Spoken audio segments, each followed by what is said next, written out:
There we go. Good morning, everyone, and welcome to Signals and Symptoms podcast. As usual, we are very excited with my three besties.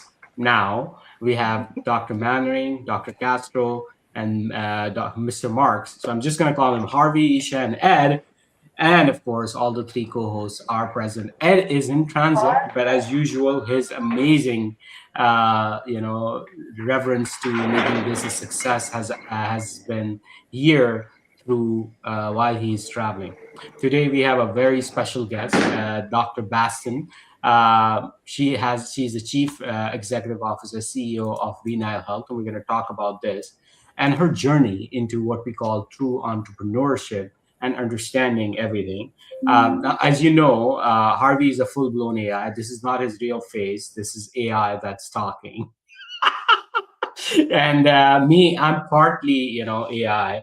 And then we have Isha here, who is truly, truly grounding us, as most women do in our lives, to reality, which is patient, patient, patient first. And that's where Dr. Baston and her information comes in. First of all, she has a wealth of information. If I go through this, it's going to take a whole hour. That she has been in the Department of Health, Commissioner of Health, etc., etc. But more importantly, she has been working on what we call coordination of health from a patient view. And again, we all need to be grounded in this age of AI and technology and not forget why we exist in the first place, and that is patience. Having said that, thank you so much, Dr. Baston, for coming on our show. We are very grateful for your, presence. As usual, first, go ahead. I apologize for the crappy introduction. Introduce yourself. Tell us about your journey, and then why you're doing what you're doing. Thanks so much. It's great to get to have this time with all of you and formally meet you. And of course, everything you all do is so impressive. So I feel very honored to be in this room with you, in this virtual room. So yeah, I'm Dr. Caitlin Basson. I'm a primary care doctor and addiction doctor by background and training. And I spent most of my early career building what I refer to as integrated care, right? So I'm pulling together mental health and addiction care with regular medical care or primary care. Because for so long, way too long, mental health and addiction has been carved out, right? And then kind of pushed to a side and not treated by the same doctors, the same systems. People didn't know what was going on. So everything was really fragmented. And in doing that, I had to do a lot of work. I was in Camden, New Jersey at a university hospital there, and that's where I started. And I had to do a ton of work on policy, actually, because we had to have the licensing to support it and payment models to support it. And all of the system had to make it work. And that brought me basically to a lot of work with Health and Human Services in New Jersey. And then long story short, that landed me in the health commissioner role under the Murphy administration.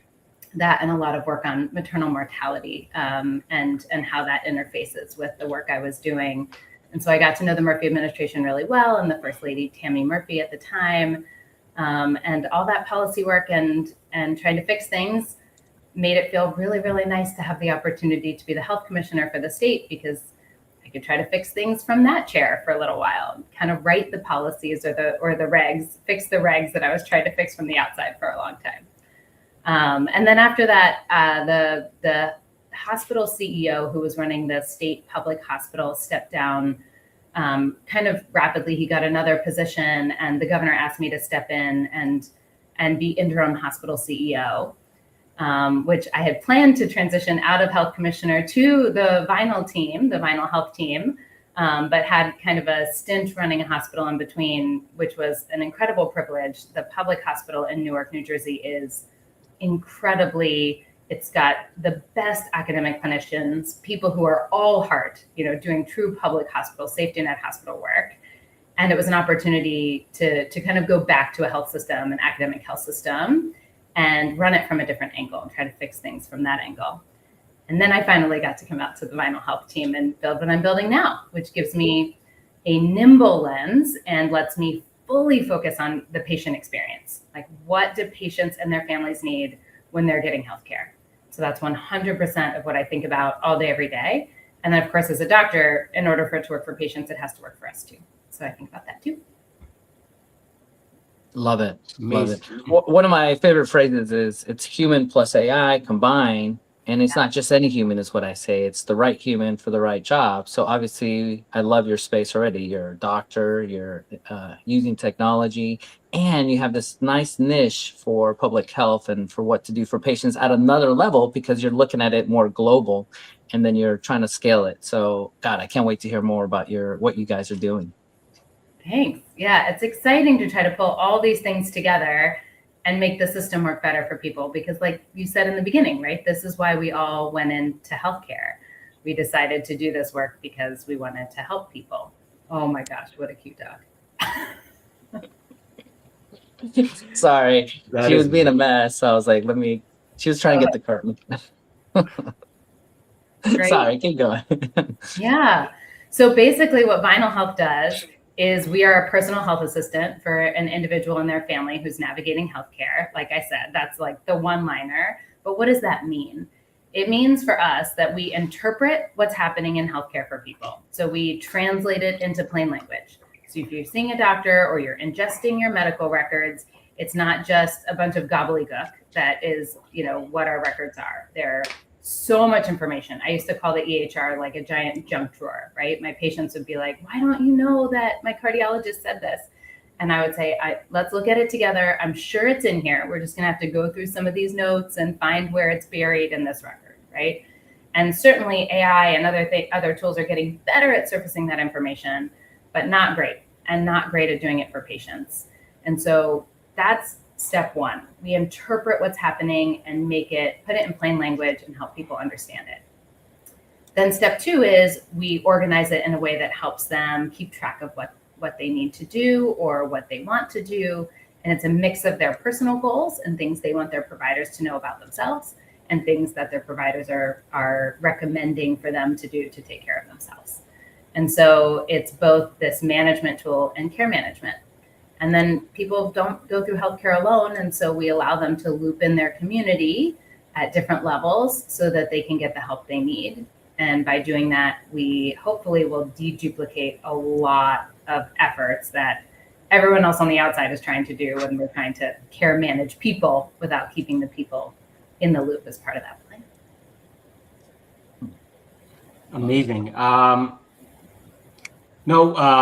This is interesting. Very interesting. We just built a module in Save Life AI as well, but we concentrated only on the patients. The physicians. Basically, you have, for example, admissions, and you have a universal patient record. You have the complete medical chronology, labs, etc. I'm going to show. I don't want to toot my own horn, but you can actually have what we call EHR chat. And that's really, where's the patient information, all of that. I'm not going to go through this today.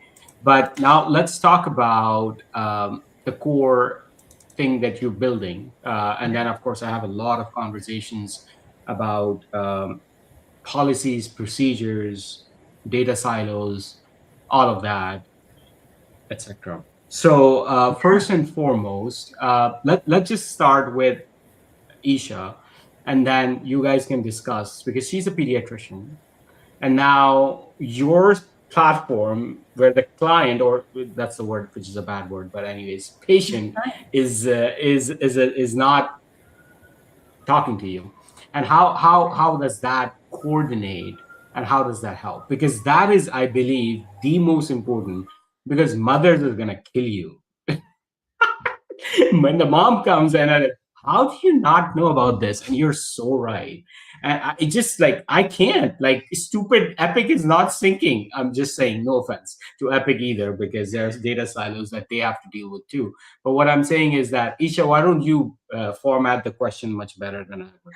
Well, I'm just thinking about, let's say, a typical clinic visit, right? I have maybe the patient who's there for their well checkup. Then I have maybe two siblings that came along with the parent. And I mean, to put it plainly, it gets chaotic in the room sometimes. And I'm just like, it's my norm. So it doesn't faze me, but I'm trying to think of this, Vinyl trying to make sense of the visit. And you have all these conflicting noises coming from everywhere. But I think the underlying kind of root, what it's trying to achieve is allow that mom or parent to be in the moment with their kid, soothing their kid, trying to listen to the doctor, but then they have that safety net of going home and they're trying to remember, what was the thing that she told me to do? What was the medication I'm supposed to take? What was the dose that they said?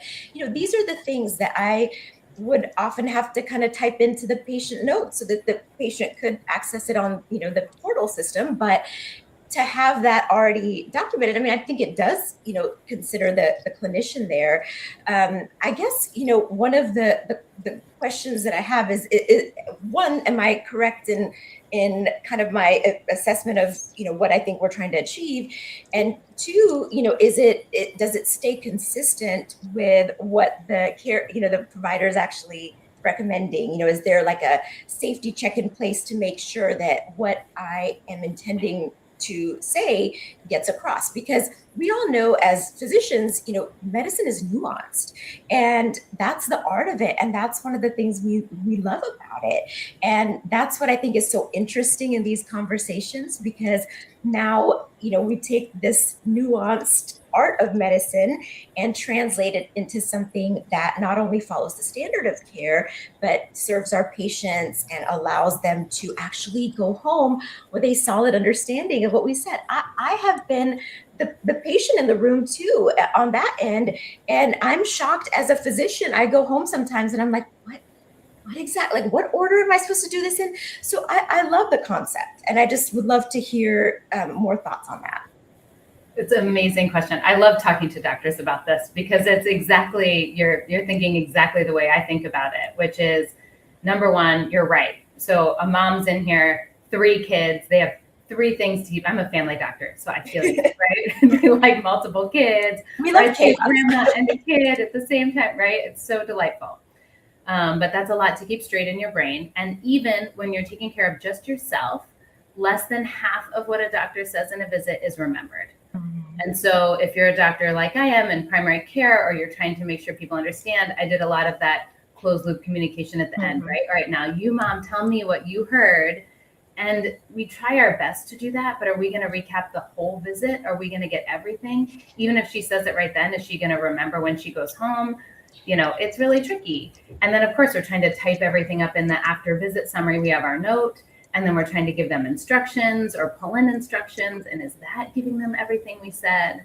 So when they say that mom has vinyl, it's on her phone. She has her profile, and then she has a nice little drop down for each of her kids' profiles. And she just goes from her profile to kid 1. And then she hits note taker.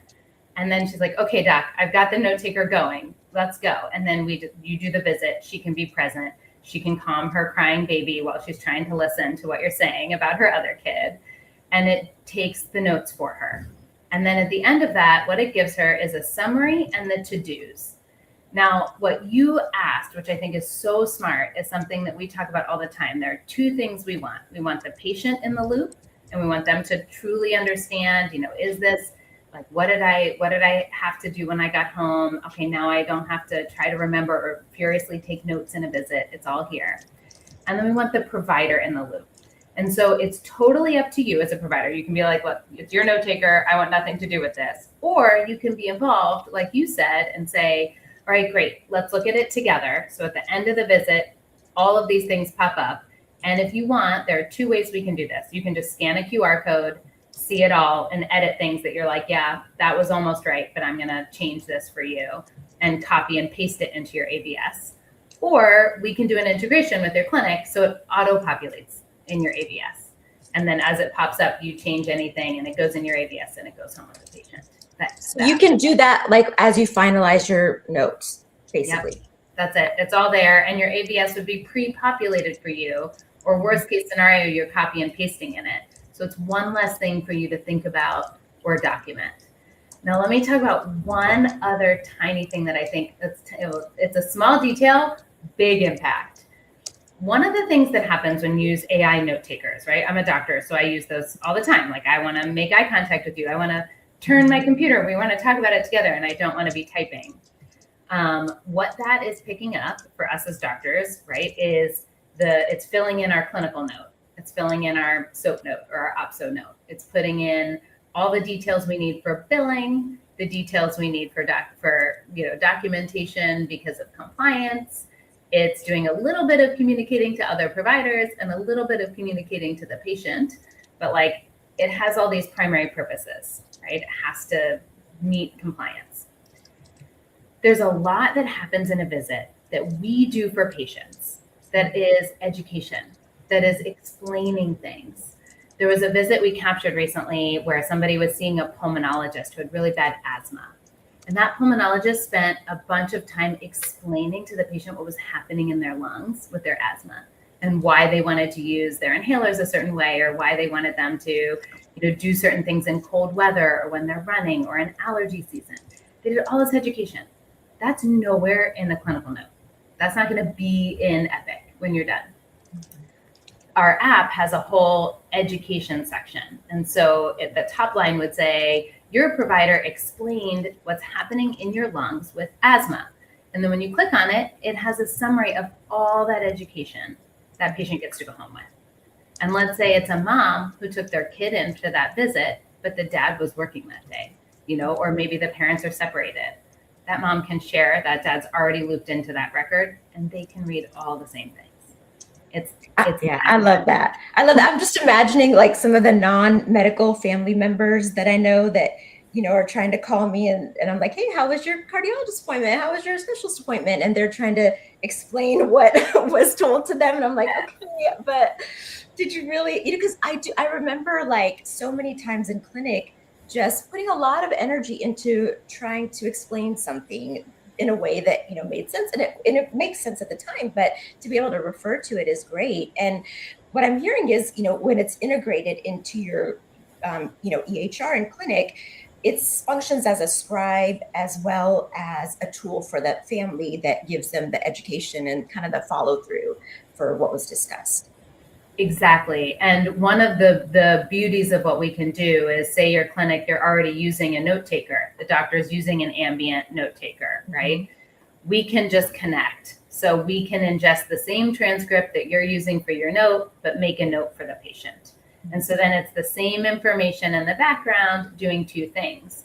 Let's say we're in a situation where there isn't that. There's a doula coming home doing a home visit, or you have a home health aide, or you have a physical therapist or an occupational therapist that the kiddo is seeing, and they don't use an ambient scribe. Then you can use that scribe, and the patient can send something back to their provider that you would never otherwise see. Right. Now, when people ask me things like, what are we doing about wearables? And what are we doing about all this outside data? And what are we doing with all this other stuff? My first reaction as a doctor is like, oh, great, more data, right? But one of the beauties of what we created with this, I talk about the doctor in the loop, right? The provider in the loop, is that we make a summary page. And that summary page pulls in the most relevant information from their chart, from their note, and things the patient wants you to know. So if they have questions for you they don't want to forget, if they have goals they want you to know about, if it's a patient with really complex history, and they're like, hey, I have been struggling with this chronic pain for a long time, and I have a terrible reaction to NSAIDs. I've gotten ulcers in the past. I just need you to know that right up front. They can put this history in. We summarize it in like a 2-liner that a doctor can read, and you get to see it. And they bring that in, and they kind of show you with the QR. But they can't send that. Can they send it to you ahead of time? Yeah, so the way that we designed this, they can send it to you ahead of time. If there's a portal you want them to send it in, if you want it through your MyChart, or you want it in a portal, or you want it in an email, they can send it. Or if we have the provider log in, if you have a Vinyl, say you log into Vinyl and you're like, yeah, I have a bunch of patients using Vinyl now, so I have my own, we can send you a notification, like a push, on the day, the night before, however you want it to be set up, of the day you see patients, the morning before, 5 minutes before.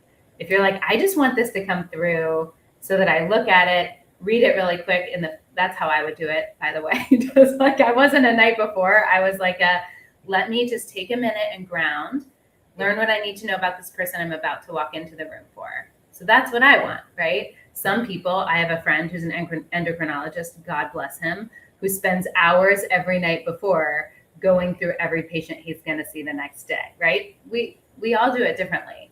but you can do that review. And there's a human aspect. So at the very top of the chart, it's like, hey, this is Caitlin. She's a mom of 2 kids. She's a doctor mom, right? She works as a doctor and she's a mom, and her life is crazy. And her husband is Cam, and they split, time with the kids. That can all come up right at the top, so that when you walk in, you're like, oh, hey, Caitlin, how are the kids? Right? You get to make that human connection immediately. And it's humanity in medicine, and then all the details you need without having to, chart dig, like gold dig to the bottom. And that's patient populated, like the little notes, right? That's right. It's patient populated. So why notes and not just chat? That's a great question. Like, why not have just a chat bar that they can ask questions to? Why also do the ambient note taker? I just want to make sure I understand. Yes. Yeah. Both. I think both is what we went with, because both is better. So there is a chat, so people can ask questions of their medical record, right? And that's going to be out in the next month. We have it working. We are going to push it out so that people can have it in there, and depending on what tier they have in final. Chats are super important for asking questions of things that are in your medical record, for finding things, for understanding things. Hey, when was it that I last got my thyroid checked, without having to dig? Super valuable. The other thing that chat can do is it can tee up questions that you may want to ask your provider. So we won't give medical advice. That's something that Meinl does not do, because we really want to foster that clinician-patient relationship. And I want a clinician to have all the information they need so that we can make the best advice as clinicians, give the best advice. But what we can do is say, here are some questions that you might want to ask your provider, so that when they see you, they ask you. It's also really helpful for me as a doctor, because it decreases inbox burden. So rather than that person being like, oh, I better send another message asking my provider these 10 questions right now, it tees it up for the visit. So it says, we're going to go ahead and add this to your question queue. And then when they're in their next visit, all those questions pop up, and they have the note taker on, it takes down the responses. So they ask a question, it can hear it, you respond as a doc, you tell them the answer, and then it keeps that in their record so that they can look it up again later. No, I love it. You're empowering the patient. The average visit with the physician is only about 13 minutes if you're lucky. That's what the national average says. And in those 13 minutes, we all know it's like, good morning, how's your day going? How was the football game? And then by the time you get into it, it's like a minute of medical education. And that's the minute of medical education the patient gets outside of, let's say, ChatGPT or Dr. Google. Back in 23, because of that, I created a GPT that was called MediHelper. And the whole idea is I gave it to my patients and I say, hey, before you come see me, don't put any of your HIPAA disclaimer stuff, but just you. And then it would have all the questions to ask me and what not to ask and follow up and blah, blah, blah. So that those 13 minutes are very efficient. So I love to see that you took it to another level. That's and I beautiful. imagine the hospital setting too, like how valuable that would be, because you have different doctors coming in, different specialists coming in, and they can capture that, which I think that's one of the most difficult times as a patient to really retain information, because you're in a stress state. So I think there's a lot of applications too beyond clinic for sure. Absolutely. And my husband is a pulmonary critical care doctor, so we talk about this a lot. There's critical time when you're the patient and you're in the hospital and people are coming in and out. And even the other doctors, right? I walk in and the patient tells me that someone told them something. And I'm like, who was that? Like, who told you that this was what we were going to do? And they're like, I don't know. And then I don't know. Harvey just visits hospitals for no reason, puts on his white coat and just messes up patients. No, it was the nutritionist, right? It was. I am trying to track down what doctor it was to ask, and keep track of it. And they don't remember because, like you said, they're stressed. And then there's also this is a very hard engineering problem. We worked on Save Life AI, and I'm just going to be honest with you, it's very hard. What you're describing is actually a continuous ambient scribe system that everyone uses, which is, again, an AI adoption problem in the first hand. Then the second problem is that how do you basically improve continuous intelligence? Then you're talking about, so just to let people know, audience know that how hard that problem is. And then lastly, clinical summarization for doctors and physicians, because clearly that is part and parcel. And then lastly, we come to patients itself. Ed Marks is our bestie. He's actually at the airport. He actually, is part and parcel of some of the hospital systems, serves at board positions, and essentially a super patient himself. When I say a super patient, is because he is an AI-enabled patient in the first place. So not only does he provide context of hospital systems, how are they thinking, board members, how are they thinking, but he himself provides insights like Harvey, that how an AI enabled healthcare system, healthcare economics should work. And Vinaya Health is all about patients, essentially patient journey, care coordination, includes essentially data formation, data contextualization, and data summarization. Before you hang up and go to any flights or anything, I just wanted you to have some questions answered from her, and what your thoughts are in overall this discussion. Yeah, now I'm settled in at the airport, so I'm all good, and no, I appreciate it. And yeah, before I forget, you know, I just came from Nebraska Medicine, and we spent a few hours with the CEO and some of the leadership there, and it was pretty amazing in terms of their adoption of AI. I don't think there's of all the hospitals I visit around the world, this may be the top one so far in terms of AI thinking, transformation, actually doing the work, and developing a lot of their own stuff. I found that super interesting. Oftentimes we think about AI and we associate it with you know the hospitals with big marketing departments, and and and sometimes we don't think about what's happening in mid-America. So it was kind of mind-blowing. So I just wanted to share that perspective really quick. Yeah, Caitlin has an amazing background, as you heard in the introduction. I don't know that there's anyone that well-rounded. The only thing, Caitlin, you'll have to be a CIO or at some point. Although I know you have one on your board, so that's very cool. But your experience as a entrepreneur, and obviously at the state, and then as a hospital academic medical center CEO, I mean, is astonishing. What sort of, for those, there's a lot of other leaders, for those who don't have that same background, what would you recommend? So let's just say there's other physician entrepreneurs and they don't have the benefit of that very holistic background. What are ways in which they could supplement that? So I know this isn't specific about Vinyl, but I think Vinyl is shaped because of your experience and thinking, and as a practitioner and dealing with patients and families and all the things that have already been talked about. So I don't want to restate it. But for those that don't have that kind of 360 background, what are some ideas you might have for people to kind of get as much perspective as they can? So both as a clinician, but also as an entrepreneur that's not a clinician. How do they supplement? Do you see what I'm saying? Like, how do they get this vast experience and insights that you have? Yeah, I'm happy to talk about it, and always, of course, happy to chat with folks or connect on LinkedIn if people want to pick my brain further. But the reality is, everybody, we said this at the beginning, right? But everybody who's in this, almost everybody who's in healthcare, went in it to try to help people or do the right thing. But of course, everybody's seeing it from such a different angle or such a different lens. And one mistake I think people make when they think about policy or government, because they see the policies that come out, or they see some of the programs and they think, oh, they're clunky, oh, they're not grounded in reality, oh, they have no idea how things work. And it's so frustrating on the outside when that's the case. The reality of working in a system that big is that it is hard to turn the ship. It's like turning the Titanic, right? It's really hard to move. But when you move it, the impact is so big. And so I think about it as they need partners on the outside who can be nimble and help them move it.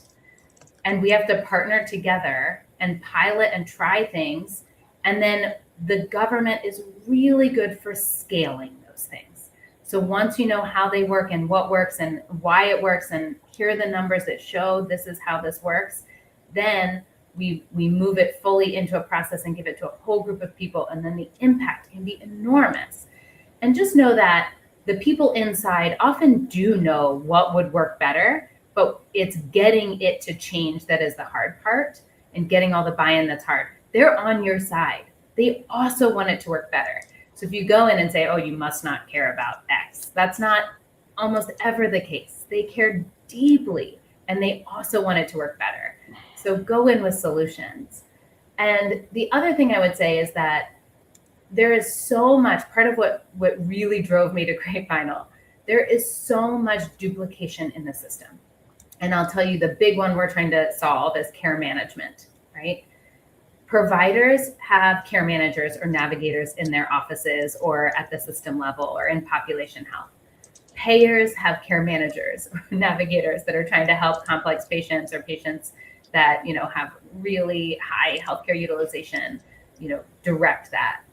Then there's government who's doing the same thing. I spent millions of dollars on care management at the Department of Health.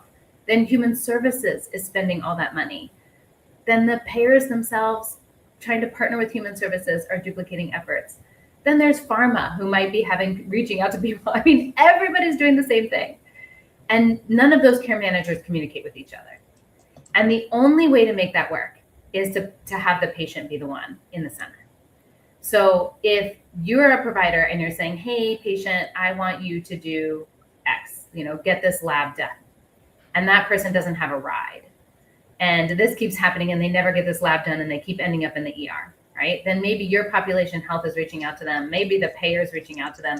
Maybe I have someone at the Department of Health is reaching out to them to say like, hey, your kiddo never got their lead level checked, right? We have all these things happening and none of them know. And so that patient is like, I've got 20 people texting me. I'm getting hammer texted and spammed and I don't want to answer my phone, and they're overwhelmed. They're already overwhelmed.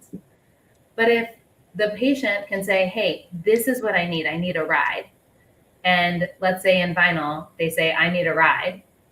You as the provider know that if you have a care manager in the office, they can see that's what the patient needs. So can the care manager at health. So can the care manager at the payer. Then a neighbor says, I can give you a ride.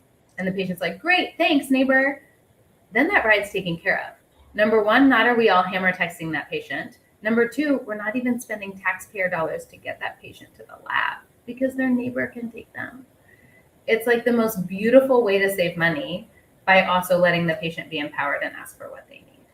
So number one, when you think about this stuff, make sure the patient's at the center. That's why we all went into this. Number two, think deduplication. What problem is everyone trying to solve? And don't just be in there trying to solve a problem. Think about how everyone else is also solving it. That is such a huge freaking problem. I mean, yes. it's just, and number three, the same goddamn neurologist gets the same CT scan, MRI report. Then you get it from the neurosurgeon. Then you get it from the chiropractor. And then the AI is just like, and then all of this is a mess. And just okay, I think, Caitlin, me and you, I'm going to send you my cell phone number. We're going to talk more and then collaborate because we don't want to solve the same problem and actually go to market faster.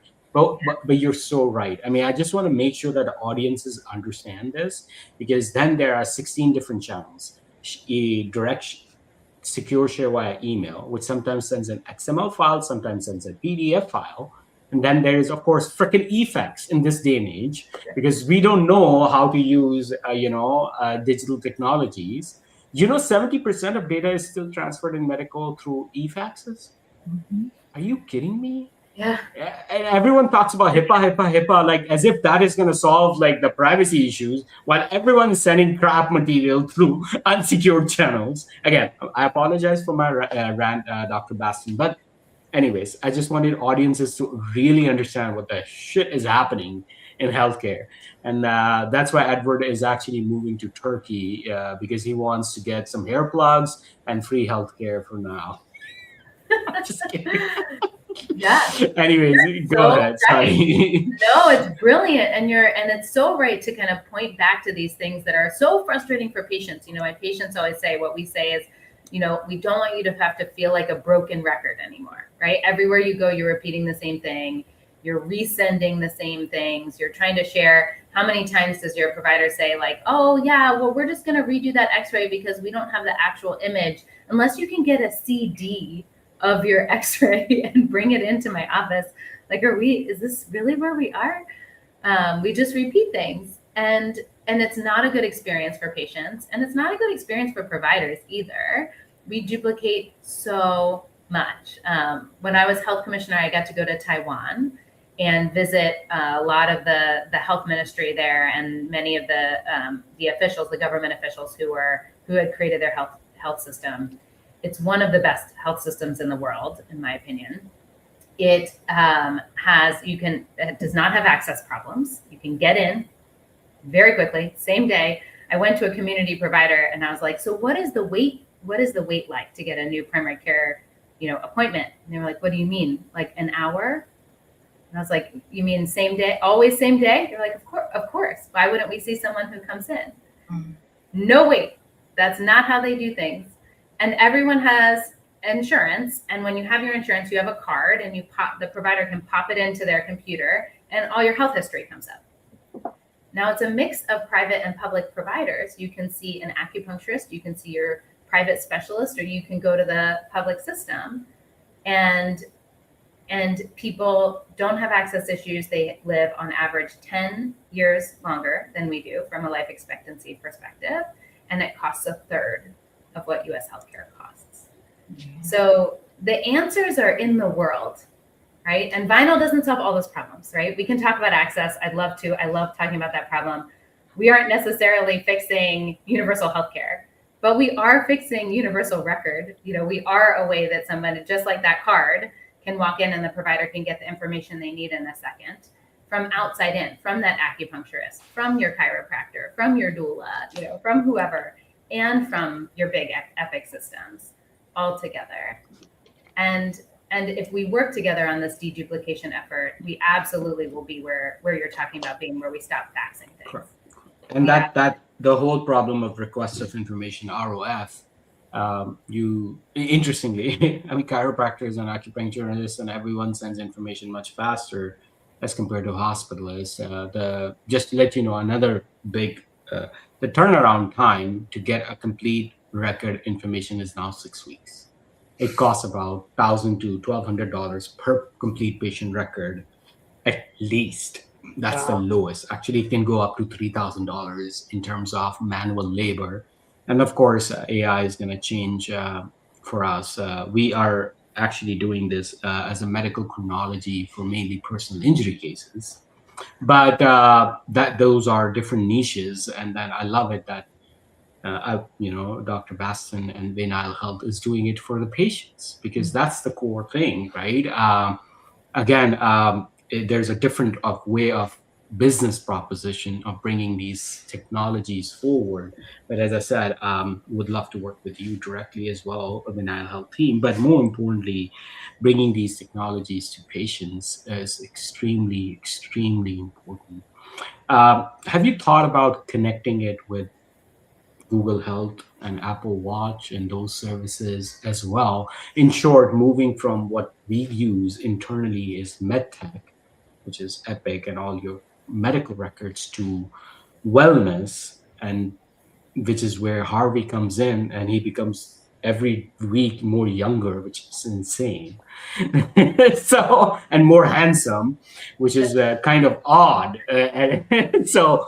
But that's where AI assisted wellness comes in, and Harvey is going to show you some of the things that he uses. But what I'm saying is that, have you thought about that? Absolutely.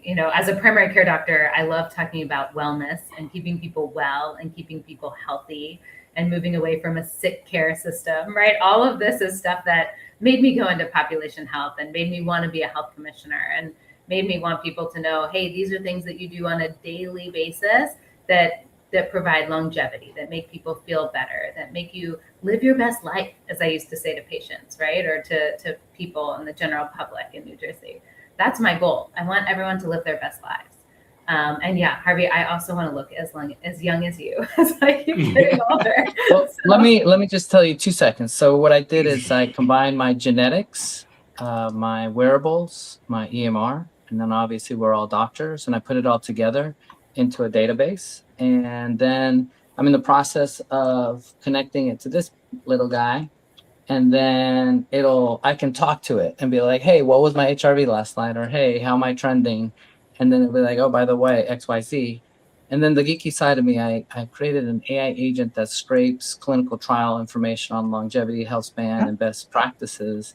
And then it combines who Harvey Digital Twin is with that, puts it together, and then it gives me a report of saying, okay, here are the best practices for you, Harvey, based on your genetics, blah, blah, blah, blah. So it's pretty cool. So I can actually tell it has helped me lose weight. It has helped me appear younger, and I actually have more energy. So I feel like the years that I have more energy in them. Amazing. And that's the perfect, when people are using this to help navigate their own care, the sky's the limit when we talk about connections, right? We don't all have to reinvent the wheel, but I can talk to the people who are dialing all of that wellness data, and we can just hand it to people. They have a single connection. They know exactly what they're doing for themselves. Then we can summarize it and they can share that with their provider so their provider knows. Right? These things, this is where with the right partnerships and the right thought partners, we can bring all of this to the person and put the person in the center. I love what you're doing, Harvey. And I think it's absolutely, longevity is such a buzzword. And for a long time, when I first went into population health, I was like, well, I have people who can't eat. And I have people who have lead in their water or in their paint. And I have people who, I have these things that are clearly affecting their longevity. And I really want to keep working on the environment and what things help people be healthy on a daily basis. And they deserve all of it. They deserve that. We deserve all of these environmental things that can help us live longer. And we deserve to know what things we should be tapping into and have reminders and all this kind of beautiful information given to us to help us have the most longevity possible. The right medications for us based on our genetics, the right access. And of course not, if we step one, deduplicate all these efforts, then we can focus on the things on that next level of health for people. Oh, and I think this very much ties into my vision for the future of medicine. It's working smarter, not harder, using our AI to help us get there, but also with the goal of living our best lives, as you put it, because I love that, because what's longevity without the quality of life there? So I love that. And I think your background gives you such a unique perspective. I do believe that some of the best leaders understand each component so well like you do, but not everyone is going to have that ability to do so. But as long as we have someone at the core who gets it, you can really kind of help those teams navigate the directions they need to go in. Absolutely. And happy to partner and happy to share ideas. That's what we're stronger together. We're all in this together. And I absolutely believe for us, it's not about doing this in a silo. It's not about trying to win by beating everyone out. I am truly an all boats rise mentality person. You have to be if you're in government. Mm-hmm. The amount of things that we tie in to make these massive systems work for people, we really can. And government is better when technology is helping at the helm. Government is better when there are outside partners and innovators and people pushing the system. And it really can work for people in the right way if we make it work the right way and we think about it. So I'm happy to sit outside, inside, or beside anyone that we need to pull all these boats up. Perfect. I mean, I love it. Now we come back to, and that's the question for you both, Isha and Dr. Baston, is that wellness as a category. And I'm going to ask you as a parent. I have a 11-year-old. Some of the time she's very active, but there's an iPad time, which unfortunately is increasing. And then in this context, I'm a very healthy person and everything, but as a habit formation, which I didn't do. Harvey is doing it. I'm not doing it, although I have more technology access than him, interestingly. So as you both look at what we call using data for behavioral change, right? That's the question. So first of all, comment on that. Then more importantly, comment on, as a parent, should I work into these new technologies as a habit formation for them to be at a younger age or not, or is it child abuse? I'm just with these. Those are very go ahead. extreme. I'm just kidding. But I mean, yeah, I get it. But what I'm saying is, you know how I ask questions. It should be inflammatory, you know. So thoughts on that. Should we make baby Harveys do Harvey Castro in future? We need his little robots in each of our homes, I think. I So certainly let's- think wellness is a great category, and empowering. I believe in knowledge is power and empowering people to do that. I think there are a lot of ways that parents can involve their kids, and it doesn't mean being on technology 24/7, right? You can involve kids and have them involved at a point in the day. You can absolutely. What I empower, I have a kiddo who gets migraines. I want her to keep a migraine journal or a migraine log, right? There are a lot of ways to do that, where if she's writing something down and we're transferring it into tech, that's one piece. She also can write things down or put them on her, on her tablet or in her laptop in a minute, and not stay in it and not do other things in it, right? But log things like that. Some of that information is really valuable. And empowering kids so that they are part of their own journey and help themselves get better is, I think, beautiful. I think someone asked me once if I'm doing all this care coordination and pulling everything to the patient, do I think I'm putting the burden back on the patients rather than leaving it with the system? And my answer to that, I think it's a great question, because it's something we should always be aware of. But my answer is knowledge is power. There is giving people information and letting them have real choice, letting them feel like they're at the table and they can pick, they can choose their own adventure. They can also give me information about what it means for them to live their best lives. That's the optimal answer. Us doing Actually, everything. I'm gonna come back to this. Very important. What Vinyl Health does essentially is, so there are 4 categories of information. There's this, information, then converts to data, then knowledge, and then wisdom. The beauty of Vinyl Health for patients is that it converts that information automatically into structured data, which is all back-end process. But more importantly, the amount of information that is coming crystallizes it, grounds it to your health data and your wellness data, and creates knowledge. And of course, wisdom is what not to do. Knowledge is what to do. So actionable items become. So again, I'm not a paid advisor or anything in the company, which we will talk about it. But what I'm saying is that Vinyl Health is so important that it converts essentially information and data through the AI into knowledge, which is actionable items that you can do, which is the point we need for behavioral change in the first place. Absolutely. And we use all the right language. I'm an addiction doctor, right? So behavior change is like my bread and butter. It's what I think about all the time. What motivates people? Shame is anti-motivating. Shame hits your pain center in your brain, and it makes people withdraw or have adverse behaviors, right? Shame is bad. We don't want to shame people. Whereas motivation and motivational interviewing and helping people feel empowered to make decisions and helping guide them to, you know what, when I do this, I feel better. Great. What's the next thing? It comes out of their own mouths. It comes out of their own ideas. They get to drive what they want, and we reinforce that, make them feel good about themselves. That's motivating.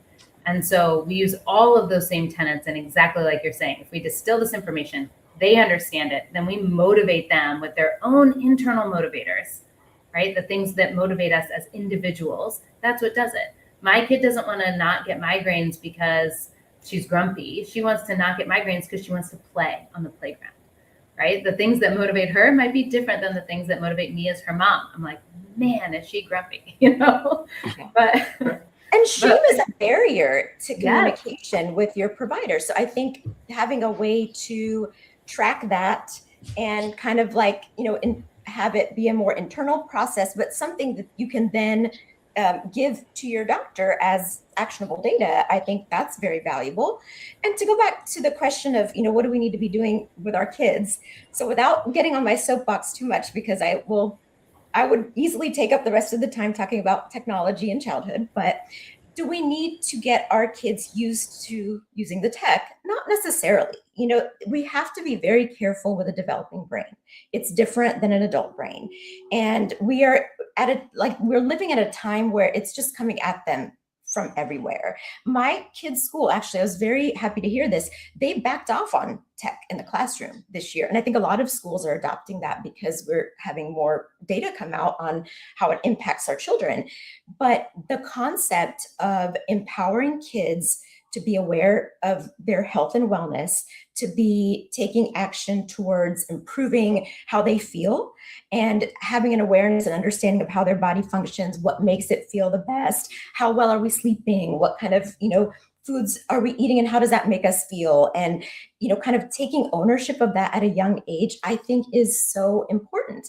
But do they need to track that using technology from a young age? Not necessarily, because they're gonna pick it up. I'm not worried that we're not setting them up for success if we don't integrate it into their lives now, because they're gonna be fine. They're gonna learn how to use it just fine as they get older. But when they're younger, the focus, I feel, needs to be on the awareness and the empowerment aspect of it. That's I wanna- so true. And I want to hear what you have to say too, Harvey. I was just going to say, as parents, we can do that for them, right? We can track things for them if we need to, and kids can absolutely just live and be experiencing things in the real world, but just have that tapped in knowledge. I feel like there's so much to learn about awareness of how you feel, tapping into your body, not necessarily just working through it or being inundated with either technology or busyness, which we love to do in our culture, but tapping in and teaching them. I agree. I love summarizing things, and from 10,000 feet high to what you said has to do with neuroplasticity. If we never form the connections as a child in our brain, how can we expect that action if we don't even know what that exists? Case in point, you and I we're all older-ish. And I know Ed could for sure tell me he agrees with this statement. When we're in the car, he and I can have a great conversation, drive the whole United States and not turn on a device. And we can have creativity where we can have really good creativity with the cars and what we see out there. Our kids, unfortunately, can't because they're so used to this, because they haven't made those connections. To your point with the school systems, by taking away that, pushing them to make those connections, make that neuroplasticity, then introduce it to them in stages, then that's the key. Absolutely. The analogy in medical school, and I love this in residency, is residents. Let's just pretend it's a 3-year program. Year 1, 0 technology. Year 2, they start introducing technology, but not all the functions. By year 3, assuming they're going to graduate in year 3, that's when they say, okay, here you go for the neuroplasticity. So that's my summary. I love that.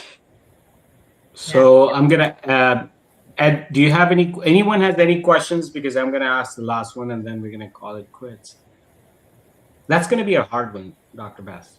I love hard questions. You don't go into this if you don't love trying to solve hard problems, right? And you can use AI to answer the question. Because I had to train in medicine without it. Yeah. Correct. Now, of course, Save Life AI is FDA approved. We have 4 FDAs. We are high trust cybersecurity certified. That opens up a very good area of collaboration and coordination between us. But what I'm saying is that one of the things that I'm worried about, and some of the things that I've built, like there's 1,000 VLM models, right, that I'm not releasing because of A, regulation, and B, where's the AI governance? In WinIL. So the short and long of the question is, Isha wants to use it for your service, and she's going to come and call me and say, Junaid, I want to use WinIL. Can you test it, or can you at least advise me on it? Was there any AI governance process in that team or anything? And I think that goes back to, honestly, at the end of the day, trust sells, and you bring a lot of trust personally, which is very, very amazing. But other than that, what is your process for both cybersecurity and AI governance? I love this. I love this question. And it's something that, of course, I think about because I was in government and I was a hospital CEO, and, right? All these things. So critical. I will tell you, first, I'm going to start answering this question by telling you about our CTO. So our head of technology, our CTO, Eric Yui, wonderful human. I hope you get to meet him at some point. He has a background in ethics and psychology. So he was actually a psychology and ethics PhD before going into tech. Talk about the right person to think about ethics and guardrails on your AI. This is what he lives and breathes. So he loves tech and he's doing a lot of the building and running our dev team. But always he starts with, what are the guardrails? How are we setting this up? And how are we testing it to make sure that our AI isn't going rogue? Right? Especially with agentic and all these other things we can do. How are our internal guardrails the last line of defense? And he, from the beginning, has built the back end to be secure because we're building a healthcare app, right? We, of course, are using a lot of things to go fast with design and code and using AI to point at ourselves to make sure that, we're trying as best we can to be secure beyond belief. And AI is really good at that. I would say AI is really good at trying to hack your system so that you can keep checking security when you point it that way. So there are a lot of modern tools that we're using to try to keep ourselves honest. But day in and day out, from day one, we've thought about this. And the other thing, just to talk about trust for a minute, is about data control. The whole purpose of our application is that people should understand and have all of their own information in their own hands. They should be able to control where it goes. They should be able to have the person in the loop and say, yes, this is right. No, this isn't right. I've been prescribed this medicine, but I've never taken it. And I will never take it because it makes me feel like crap or whatever. And as a doctor, I need to know that, because if I keep thinking the person's taking the medicine and then I'm going on that assumption and they're not, it's not working. So people controlling their own data is part of this. When things are completely free in the world, you are the product, right? If everything you're doing is free, you are it. They have your data. They're doing who knows what with it. They're selling it to people, and those people are going to reach out to you and push you into certain things. Sometimes that can be helpful for people, and sometimes it's not. And so I'm just going to plug it in. Yeah. On the black market, your data is available for $2. Contact me if you need it. Yeah. It is insane. It is faster to get data from black market today as compared to original sources. Insane. Go ahead. I'm sorry. No, it's so true. There's a group called the Light Collective that I've met with and adore. And they're helping kind of really look at data privacy and user agreements and these things to say, okay, where is this on a scale? And I have them partnering to say, tell me, like, you look at my own data policies and user agreements. Our goal is that we want people to control their own data. Are we succeeding? So by using outside people looking in, or like you said, right, use the right consultant, you look in. We have an advisor who runs a cybersecurity company, perfect advisor to have, right? You want somebody who's constantly looking outside in and keeping me honest and keeping my CTO honest. So what about those AI summaries that are generated? How are you actually making sure that they are accurate, all of those? Where is that governance coming in? Yeah, that's an absolutely great question. So first of all, we have an amazing LLM partner, which is a big part of it, and fully trained on medical evidence. And a lot of the early testing for us was record all these different kinds of visits, everything from mental health, which I will say blew me away at how good the LLM is with their level, and then our LLM on top of it, at distilling mental health. And then when they're doing it on medical, making sure that all the medical language is being picked up appropriately and that plain language summary is coming through and appropriate. So our beginning summary was all this. But we also have physician advisors. One, I'm a doctor, right? But we have other physician advisors that are looking at it. And when we have doctor in the loop, we get flagged if the doctor says, no, this wasn't right. We know if somebody is editing something. Are they adding, or are they saying, no, I said RAST testing, not rash testing? And are we picking that up right? You know? So that's how we train. And all things in AI are continuous learning, right? Continuous training, continuous learning. And the big flags for me were things that I was like, cannot go live yet, cannot go live yet. You know, these things have to be fixed. We have to pick up education in this way. We have to make sure this language is right. We have to be able to say we don't know. One of the lovely reasons that I believe in companies that are led by physicians, not to toot my own horn, is because of that. We have understood in the last 200 years, or actually 2000 years history of medical, and that's still our emblem. There's a snake on it, and that is basically medicine started with snake oil. And people forget that consistently. We are and will always be, unfortunately, experimental, which is very odd what the general thinking is. And AI is now the new iterant tool. And people will sell snake oil, and hopefully companies like Vinay Health heading by physicians who has history of governance, CTOs with history of ethics, bring true, verifiable, explainable AI to the world, partnering with Save Life AI or not. But the idea still remains that I love her attitude as well of what we call partnering than anything, because this is something that no one company can solve, including major multi-billion-dollar companies. I mean, their attitude is different. They just acquire startups, which is fine too. But long story short, we are going to do this. Patient the governance of their own data, summarization and understanding data into knowledge is the key missing piece, in my opinion, for AI adoption at a broader level, which is the key problem Vinyl Health is solving. Thank you, Dr. Baston, for coming. As usual, we are Texans. Unfortunately, we don't like New Jersey that much. So I'm just kidding. We can bring it together. Yes, I'm just messing with you.